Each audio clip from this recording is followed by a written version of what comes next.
Hey everyone, and welcome to another edition of Drone Life News. Joining me today, as always, is the owner of DroneLife.com. We're talking about Miss Miriam McNabb. Miriam, welcome to the show. Thank you so much. So happy to be here. I'm happy that you're here as well. In fact, in our first story today, it seems like we actually have quite a new and interesting system that's being developed to help pilots. That's right. If you have crashed your drone and humiliated yourself in front of your friends, well, guess what? There's a whole new way to humiliate oneself. But there are some pros. It's a non-punitive system. Miriam, what do you have? Okay. It's not humiliating. It's NASA's UAS accident reporting system, and it's now open. It's part of the NASA aircraft reporting system, and it's about gathering data points. So the NASA system is anonymous. It is non-punitive. If you've made a mistake and done something that you shouldn't do, they're not going to report you. You're not going to get in trouble from the FAA. But they are encouraging people who have had a flyaway or a problem, an accident where nobody got hurt. If somebody got hurt, then there's a different place to report that. But if you have had an accident or a problem, to report it then. And let me put it this way. I really think that this is a great thing. And if we can encourage as many people as possible to participate, it's really good for the industry because this is about gathering data points. There's so many factors that go into a flight plan. You got to think about weather. You got to think about connectivity. You got to think about the urban landscape and the population density and wind speeds and all kinds of different things, battery life and what kind of equipment and what kind of sensors. And if NASA is able to kind of gather enough data points to identify what maybe, equipment that's under a certain weight doesn't do well in wind speeds like this or this particular weather pattern or, it doesn't do well unless your connectivity is at least this good, that's going to really contribute to the commercial drone industry. It's going to help people to mitigate risks a lot better. So as much data as can go into a system like that, the better off we will all be. So if you have a problem where you didn't get hurt or hurt anybody else, please enter all the details, enter the kind of equipment you were using, enter the situation, explain. Of course, there are always mistakes made. You should have done something differently. But, maybe somebody else can learn from that also. Maybe somebody else can, who's just starting out, hasn't thought of that particular situation, just like you didn't. So if you put all the information you can into the NASA reporting system, I'm sure you're going to put the link to the article I wrote about it, which also has the link to the reporting system. I think that'll be a great thing for the industry. Anonymous, non-punitive, voluntary, just go do it and help everybody out. And the system is available from NASA, but the non-punitive measure is protected by an advisory circular. Is that right? That is correct. So the FAA is committed to this being a non-punitive forum. So you can put your information in for the benefit of your drone community and not worry about reprisals. It makes you wonder, Miriam, if this data will be used to kind of help and assist the domestic manufacturers and help them gather data to make a better product. At least you would hope so. Which brings us to our next story. As many companies are actually struggling to get their drone programs off the ground, they're learning the complexities. And one of the main complexities of drone programs, or one of the main verticals, I should say, is drone delivery. But it seems like Walmart might have a unique bent, a significant difference in the way in which they go about utilizing drone delivery. I know we've kind of heard about this before, Miriam, and how Walmart is using DroneUp, but I know that you think that, well, they might have a much better opportunity than someone, say, like Amazon. Is that right? It is. This was a big story this week.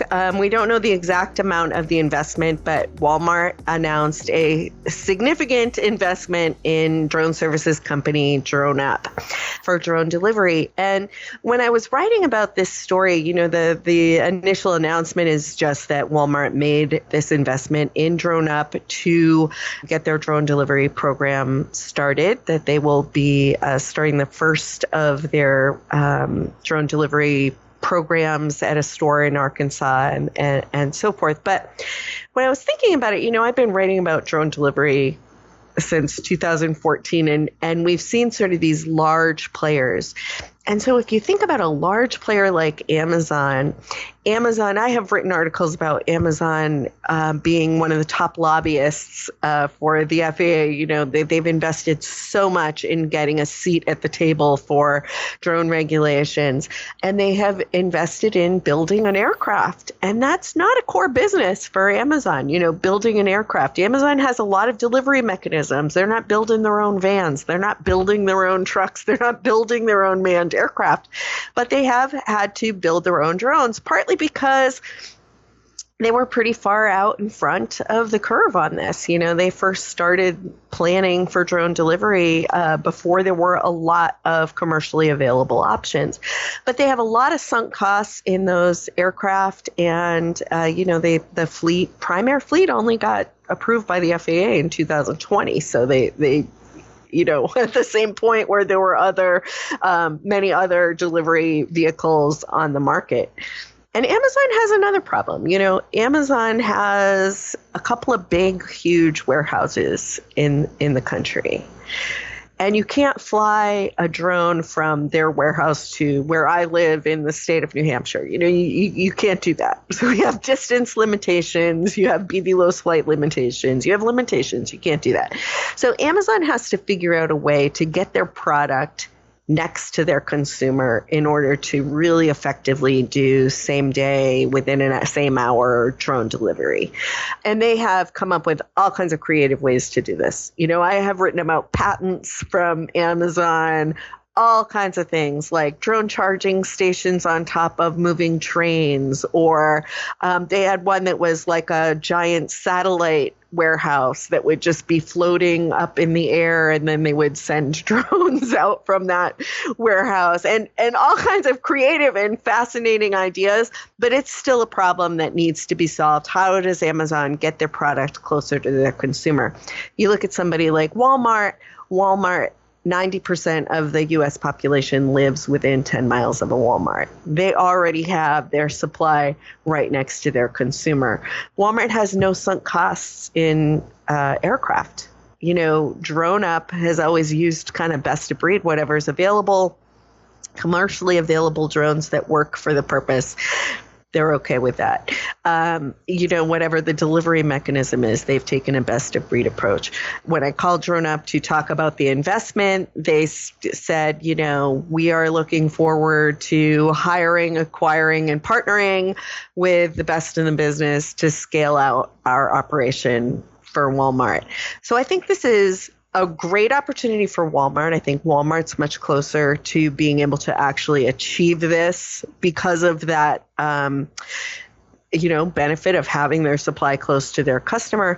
And I think it's great for the drone industry because the drone industry has a huge opportunity here. You know, they're saying, hey, we're product agnostic. You bring us the best you got and maybe we'll use it, you know. So that's a great opportunity for everybody in that whole delivery ecosystem. You know, there's delivery boxes and tether mechanisms and aircraft and batteries and software and all kinds of things that go into drone delivery operations. And now there's really opportunity for a lot of different players out there because Walmart hasn't said, you know, we're building it all ourselves.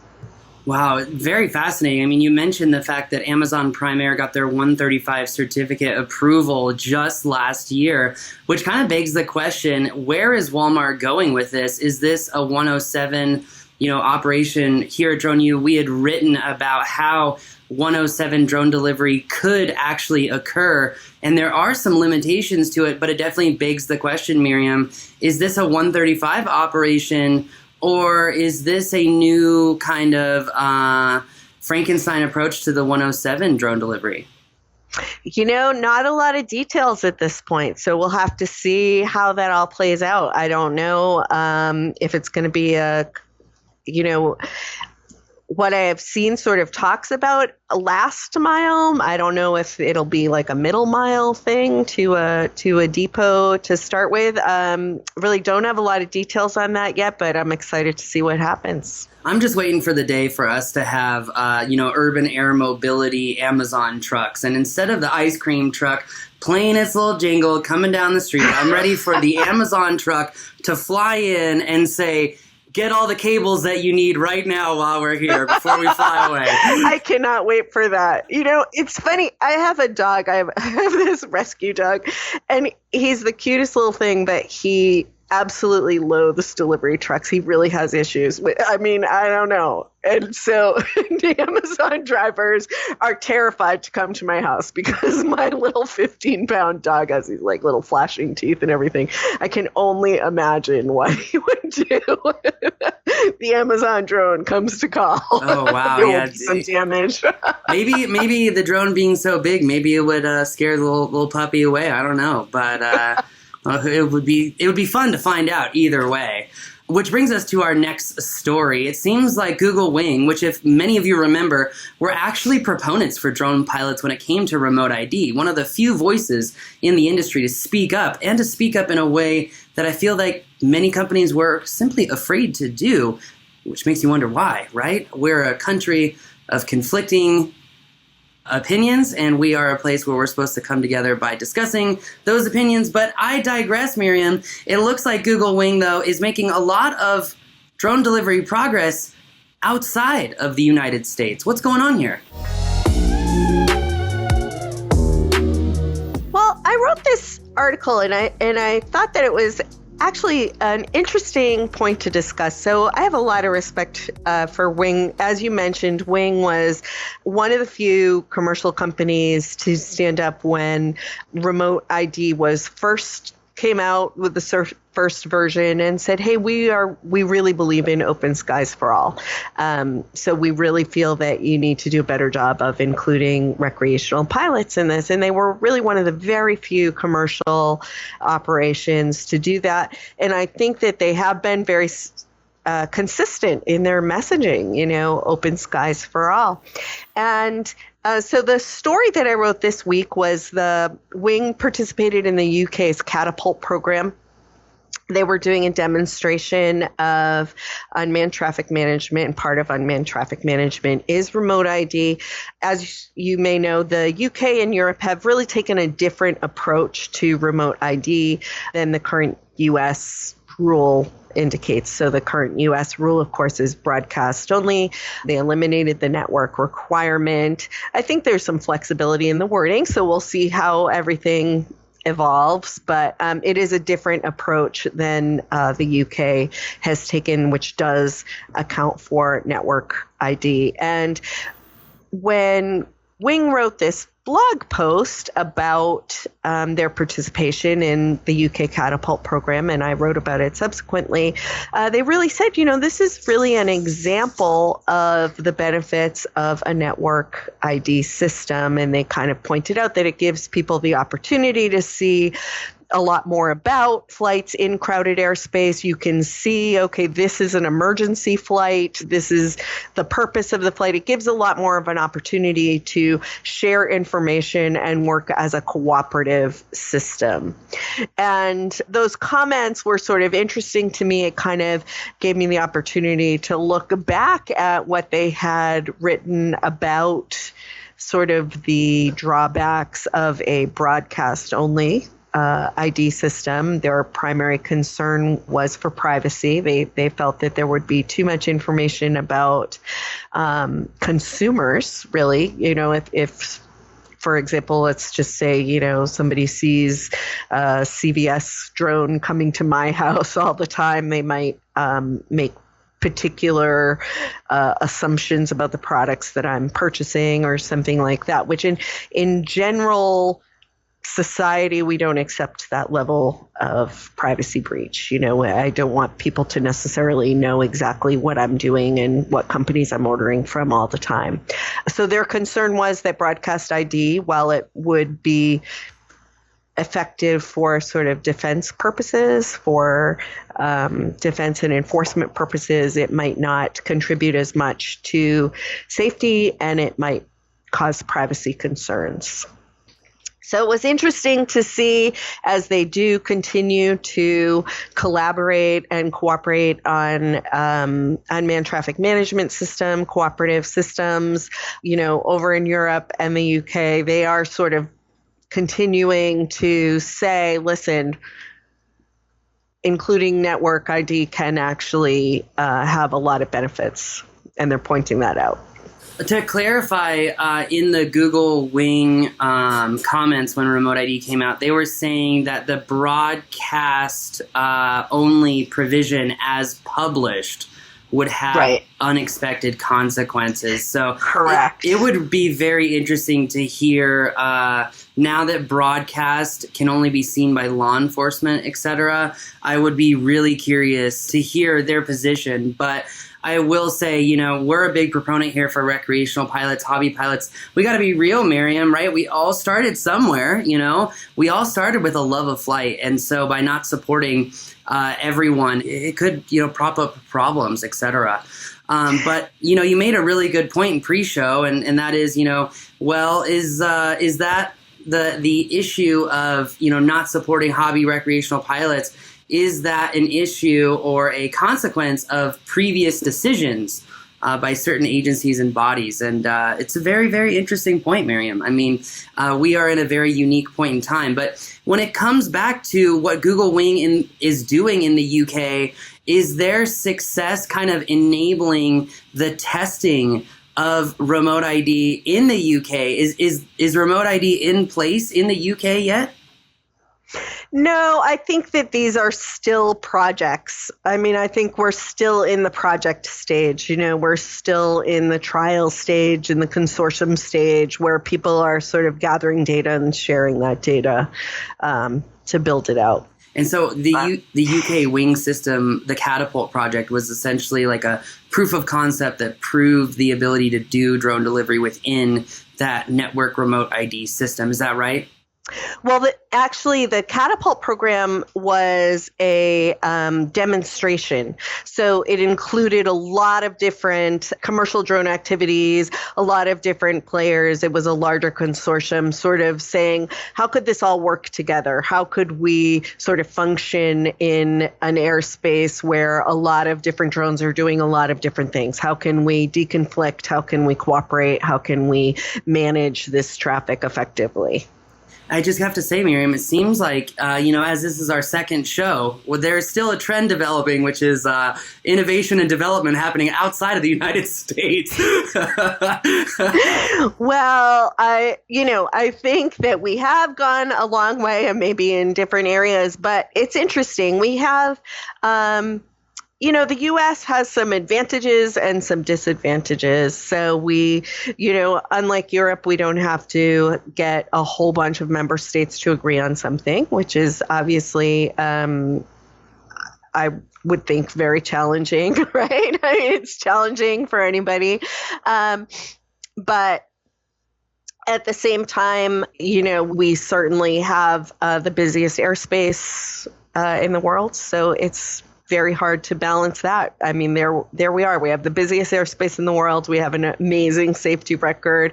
We have agencies trying to protect that safety record, as they should, and I do think that kind of can slow us down too. So.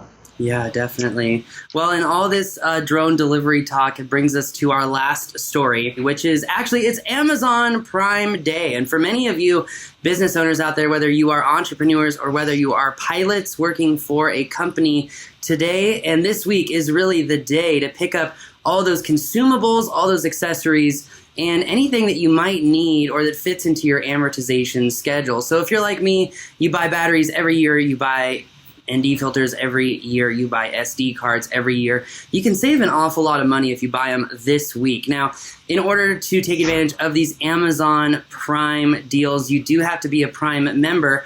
But as Amazon Prime has become so big, you can actually find a lot of deals on other websites as well that do not require a membership. So for example, Miriam, I even found a battery that was $80 cheaper on Walmart.com than it was on Amazon. And I was actually kind of surprising, just this huge macro effect that we now have Christmas in June. So here we go.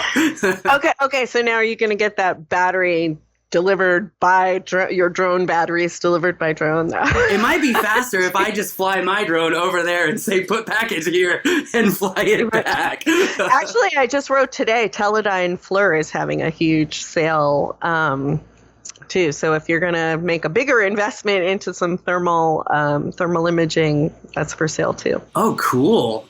You could actually probably save thousands of dollars. Those cameras are expensive. Absolutely. And they're like up to 25% off. And in fact, one of them is going, and of course, now I can't think of the exact thing. I think it's the View R. You'll have to check on that, put it on the screen or something. So one of them is they did an end of life announcement, and so it will only be supported through 2023. However, it's a really great deal right now. So. I wonder if that's the FLIR View Pro that you're talking about. I wonder. Now I got to look. We weren't prepared, everyone, so forgive us. But we will definitely have our great team of production add it onto the show. But Miriam, I just want to say again, thank you so much for joining us today. I learned so much from you every single week, and I'm very grateful for you. So thank you so much for enlightening everyone here on another episode of Drone Life News. Always fun. Thanks for having me. Thank you. And everyone else, if you want to check out the links to every news piece that we discussed, they are in the description of the news show below. Whether you're listening on iTunes, Spotify, Pandora, or Stitcher, or whether you're watching on YouTube, those links are available to you. And as many of you have already realized, yes, we have QR codes for every single story as well. So if you're watching on a desktop, if you're watching on some sort of computer, you can scan those QR codes with your phone and it'll take you right to the articles on DroneLife.com. But anyway, thanks again for everyone for joining us. If you love the show, you found something useful and you want to give us a pay it forward, just leave us a review or subscribe or like the show and leave us a review wherever you do listen. Thanks again for joining us. This is Drone Life News.